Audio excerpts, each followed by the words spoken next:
Alright, this one's going to be a little different. There's been a mountain of information about Dragonflight since the announcement, and I've not really covered any of it. Mainly because I've been busy with work and playing Wrath. I got the beta and played some dungeons, I did a bit of raid testing, started writing some videos, but then changes were made so fast, most of what I had written was made irrelevant. And I'm clearly all about accuracy on this channel. The TLDRs for Vault of the Incarnates are already underway, so get your popcorn ready, and I'm considering them for dungeons too. But what I realized looking at the new stuff in Dragonflight was there isn't anything outside of raiding that would bring me back to the game full time. Not that I think it's all bad, there's just nothing that makes me go, yeah, I want to play that. So here's my thoughts on the different parts of Dragonflight so far.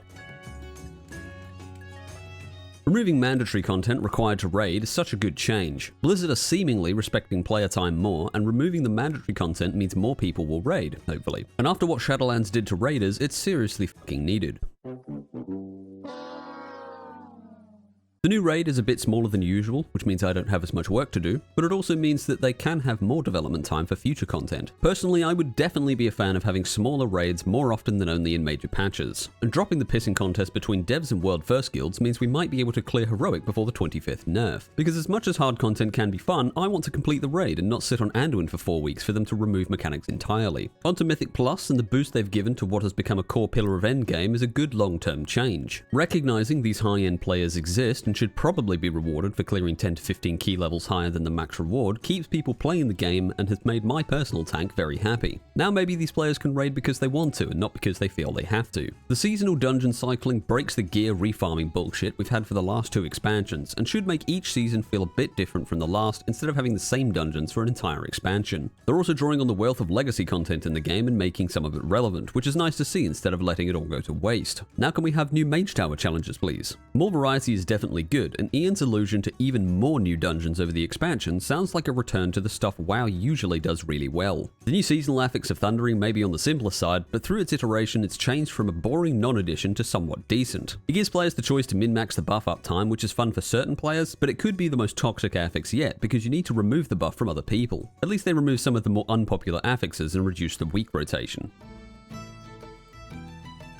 This part might need a trigger warning because I'm going to be saying system a lot, but the changes so far in Dragonflight have been pretty positive. The game's moving away from the systems meta that dominated the game since Legion, with Shadowlands being the crux of system vomit that made people end it all. The biggest change is the talent tree rework, giving us a more evolved version of the pre-Pandaria talent system. Removing borrowed power and incorporating it into the talent system is very good for the long-term health of the game, as it allows the devs to focus on class design and results in an easier time with balancing, which should be a welcome change for all. Now they won't have to work out if buffing a conduit by 2% will break Earth, Wind and Fire for the 50th time. And the response to class feedback has been far more retentive this time around, another good sign for the player-dev relationship, although there are still some bugged and broken areas which seem to be down to time. Not counting the pre-patch of course. Disappointing to see they're still controlled by strict corporate timings, but that's not unexpected. Tuning and numbers aside, as a whole it does seem good enough for a completely remade system, but launch may be a different story. Another big revamp has been professions, which have been neglected for a good while. Crafting has only had very niche users aside from Shadowlands legendaries, which let goblins shit on anyone with no gold. And the gold investment was so high it turned the game into a WoW token distribution center.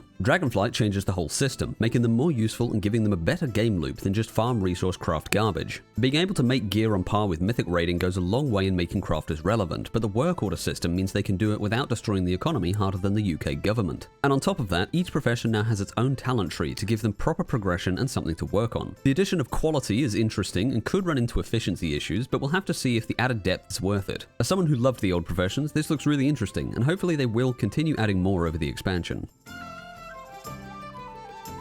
The big feature of dragon riding is an example of something WoW's been missing, a system that puts fun first and rewards second. It's also taken flying, which is relatively boring, and turned it into an activity, instead of just a way of getting from A to B. Dragon riding races are something that can be competitive and fun without the pressure to do it by having power behind it. And the potential for this system to be expanded into the old world gives them 9 expansions worth of continents to add dragon riding courses to in future patches. I mean, they already added Pokemon to the game with battle pets, might as well add Need for Speed too. This is another good example of the change in design direction, not being so worried players won't play the content, they have to tie power to it.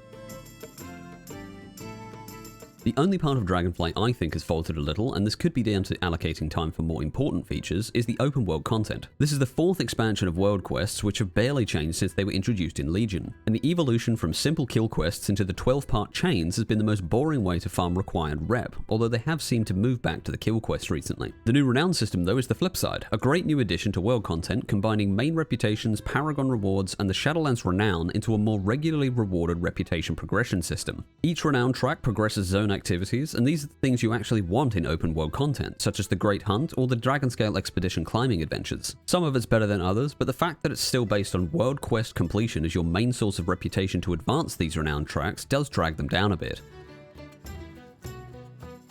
I'm not going to pretend to be an expert in the new class race combo, and I don't have a lot to say on it. Maybe I'll play around with it after launch, but I'm not waiting at the gates to be a dragon. The customization options to Dracthea are really diverse, and hopefully it does open up an opportunity to create more options for other races. As for Evoker, it does look like a lot of fun for the people who want to play it, similar to Demon Hunters jumping all over the place, but I am a depressed Moonkin player who will never be happy, so I'm going to pass for now. It is nice they improved the soar ability to match the dragon riding talent tree, even if it is only while on the Dragon Isles. Maybe when dragon riding becomes available in Old World, we can go back to watching people fly around random places at Mach speed. Now I am actually quite into the story of Warcraft, with some of my favourite lore being the Titans and the Old Gods. Shadowlands missed the mark by several hundred meters, which was disappointing after BFA burned through what could have been about 3 expansions worth of story content. But the current lore seems to be returning to my favourites, which I am excited for, though it does remain to be seen how well they incorporate these new stories, instead of trying to rip out the existing storylines and staple in their own as Shadowlands seem to do. Hopefully they try to work with the story this time and evolve it, rather than attributing old lore to new characters. Overall, I think the game is heading in a good direction based on what the WoW team have been doing since the reveal of the expansion. It won't be perfect, no expansion is, but as Preach spoke about on stream, the 3rd era of World of Warcraft will hopefully shift the foundations of the game entirely, which some players will find jarring after BFA and Shadowlands. I won't be playing it as my main game, but I will still be making boss guides, and maybe I'll cover some of the new patch content, or stuff I find interesting. Let me know if you'll be playing or what you think about it in the comments. Like and subscribe if you enjoyed. I'll catch you in the next one.